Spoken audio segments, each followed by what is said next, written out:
Bonjour et bienvenue à vous dans cette nouvelle session de batch cooking spéciale fête. Donc la liste des plats que j'ai sélectionnés, ça va être un canapé foie gras, pain d'épices et châtenay d'oignon, mon sapin de Noël, un tourneau d'eau de bœuf bien rosé, gratin de butternut à la fourme d'Ambert, jardinière de légumes, fromage frais aux fruits secs et une bûche express. Donc restez avec moi pour avoir tous les détails. À tout de suite. Comme d'habitude, on commence par le plat qui prend le plus de temps de préparation, c'est le dessert. Donc là, je commence par la bûche. La première étape de la bûche, c'est la préparation de la ganache.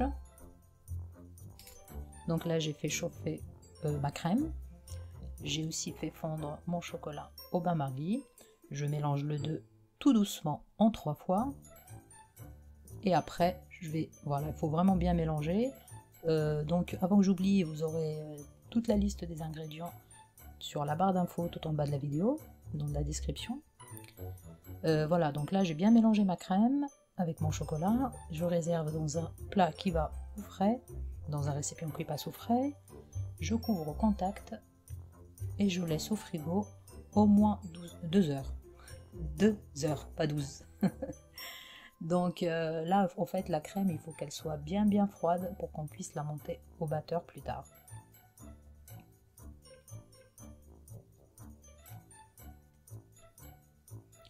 La première étape est terminée, maintenant on passe à la préparation de la génoise que je n'ai pas pu filmer. Donc la génoise, c'est simple, c'est du blanc de neige mélangé avec de la farine, le sucre, et vous aurez bien sûr tous les ingrédients en bas de la vidéo. Et on enfourne à entre 180 à 200 degrés pendant 10 à 15 minutes. Donc le deuxième plat, c'est le pain d'épices. Donc là, comme vous voyez, j'ai commencé par mélanger mon beurre avec le sucre, les épices, donc bien fouetter. Il faut bien mélanger le sucre avec le beurre. Là, j'ajoute mon miel chaud que j'ai fait chauffer 20 secondes au micro-ondes. Après, j'ajoute le lait de température ambiante. Je mélange le tout bien comme il faut ensemble. Là, j'ai rajouté 2 cuillères à soupe de marmelade d'orange. C'est facultatif. Vous n'êtes pas obligé d'en mettre. Et à la fin, je rajoute la farine avec le bicarbonate de soude. Là, je mélange le tout bien comme il faut, vérifier s'il y a des grumeaux. Après, je l'ai mis dans un plateau de 20 cm sur 10. Après, si vous avez votre moule qui est plus grand, et vous multipliez, vous faites ce qu'il faut pour augmenter la quantité. Maintenant, je verse le tout dans le plateau et je l'enfourne dans un four qui est préchauffé à 155 degrés pendant entre 45 et 1 heure. Bien sûr, il faut vérifier. Là, ma crème a bien refroidi, ma ganache elle a bien refroidi. Maintenant, je la verse dans un récipient pour la monter avec mon batteur électrique. Faut la monter, mais c'est pas la peine qu'elle soit très ferme. Je la mets dans une poche à douille pour me faciliter le dressage après, le montage de la bûche, sachant que vous pouvez toujours étaler avec une spatule. Là, ma génoise a refroidi. J'ai préparé mon sirop avec de la confiture et 2 cuillères à soupe d'eau. Je commence par découper les extrémités de ma génoise pour avoir un rectangle net et je l'ai badigeonné avec le sirop. Là, j'ai étalé une couche fine de praliné.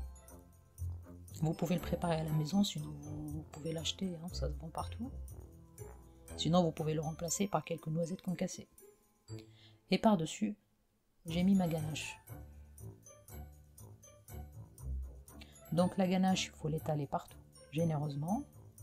Mais faites attention, il faut qu'il y ait la même épaisseur partout pour que ça soit plus simple pour l'enrouler. Voilà, donc là je l'ai enroulé, il faut bien serrer, il faut bien tirer le papier cuisson en dessous pour qu'il n'y ait plus d'air à l'intérieur de la bûche. Maintenant je l'enroule, je l'enveloppe dans son papier cuisson et je la remets au frais pour 1 heure. Ma bûche a bien refroidi, je l'ai sorti, je l'ai décoré avec le reste de crème, le reste de ma ganache. Vous pouvez la laisser comme ça. Moi, j'ai préféré rajouter un petit peu de déco par-dessus, des lamelles de chocolat.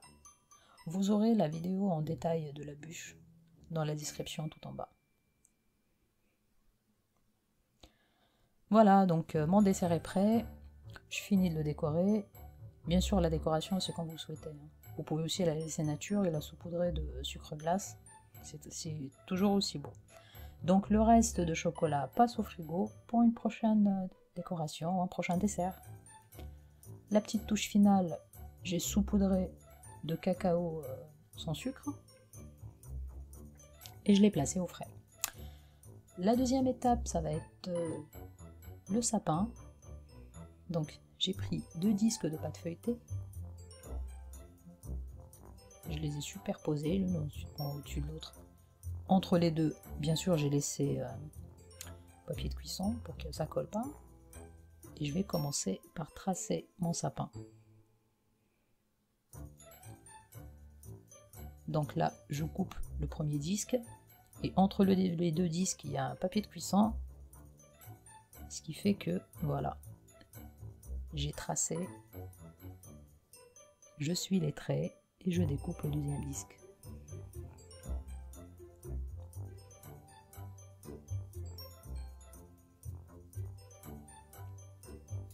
Et bien sûr, les chutes de pâte feuilletée, vous pouvez toujours les garder au frais pour faire d'autres feuilletés avec.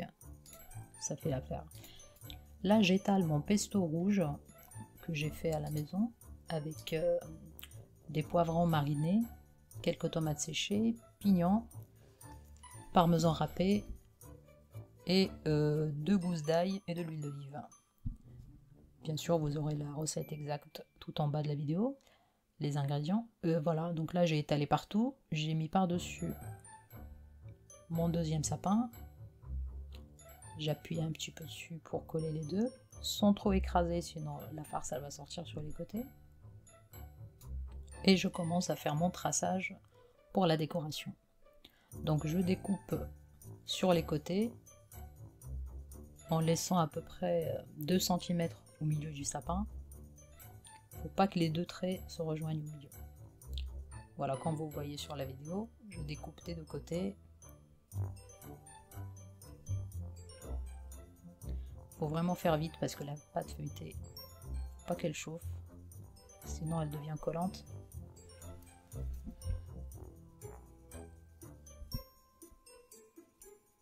Mon découpage est terminé, maintenant je commence à enrouler.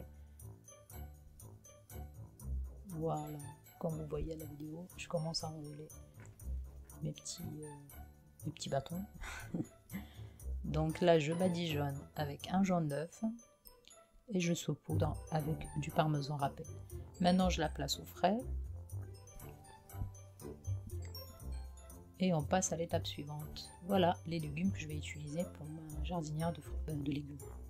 Donc il y a des carottes, patates douces, butternut, topinambour, choux de Bruxelles, pommes de terre et échalotes. Mon premier plat, ça va être mon gratin. Donc je commence par éplucher et découper le butternut.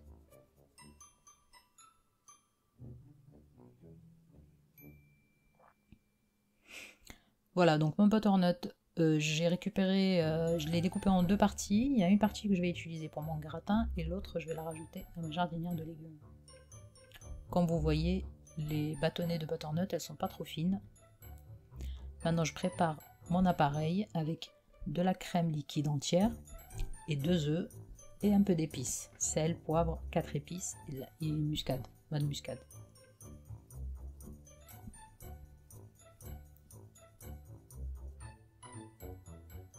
Voilà, maintenant j'arrose avec mon appareil et je découpe grossièrement le fromage par-dessus. Pour ma part, j'ai rajouté quelques grains de sarrasin torréfiés.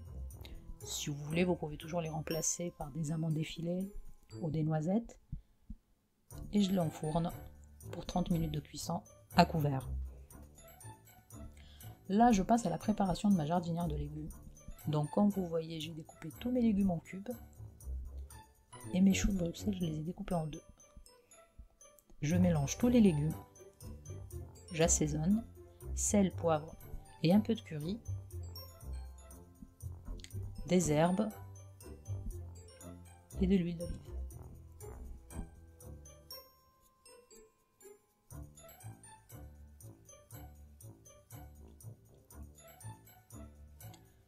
Je mélange bien et je rajoute mes gousses d'ail en chemise.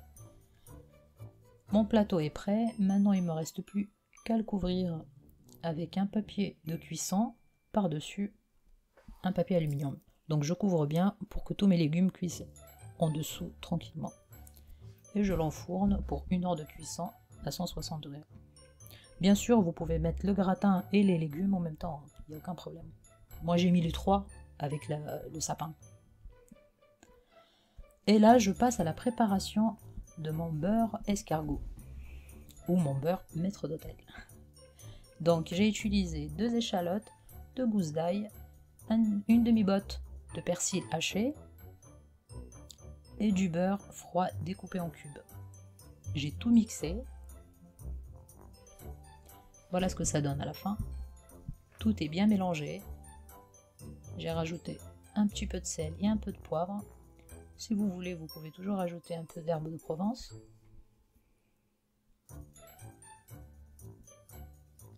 Et je réserve le tout dans un récipient qui se ferme hermétiquement. Maintenant, on passe au fromage. Moi, j'ai utilisé du fromage de chèvre et du fromage frais. Donc, je les ai enroulés la première fois dans un mélange de pignons torréfiés et des graines de sarrasin torréfiées. Ça donne une petite touche croustillante, très agréable. Et à côté, j'ai aussi des fruits confits découpés en petits cubes. Là, comme vous voyez, mon pain d'épices est prêt. Je le sors du four. Je le démoule. J'ai eu un petit peu de mal parce que c'est un peu collé. Mais c'est pas grave, il faut être patient en cuisine. Donc voilà, là j'ai réussi à le décoller sans que ça colle dans le plateau. Alors le pain d'épices, pour le découper facilement, il vaut mieux le préparer la veille pour le lendemain. Il est bien moelleux et ça sent super bon les épices. Et là, ce que vous voyez, je l'ai découpé une demi-heure après la sortie du four.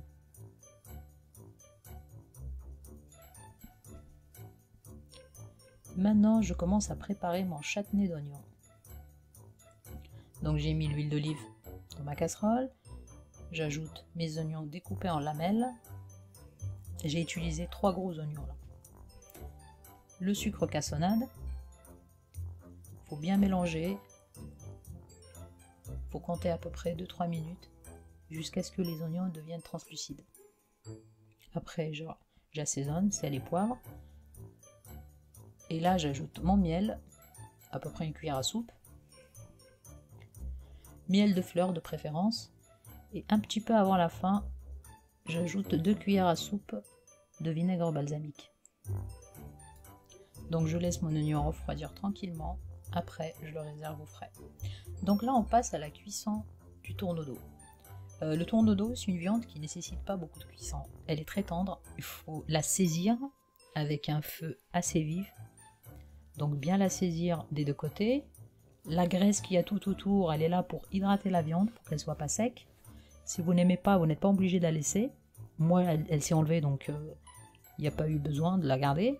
Voilà, donc j'ai bien saisi la viande des 2 côtés. Il ne faut pas hésiter à la faire tourner sur les bords pour que ça soit bien cuit. Il faut compter à peu près 2 minutes de cuisson, pas plus. Sinon, la viande, elle devient élastique et le goût, il n'est pas terrible. Donc là, j'ai enlevé ma viande. J'ai mis dans la même poêle mes échalotes pour préparer ma sauce.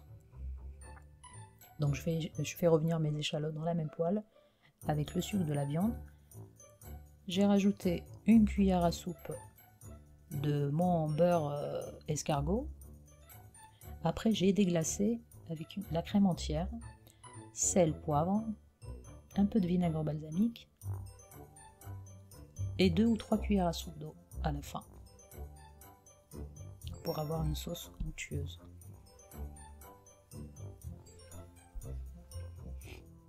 Voilà, ma sauce est prête, je la réserve de côté.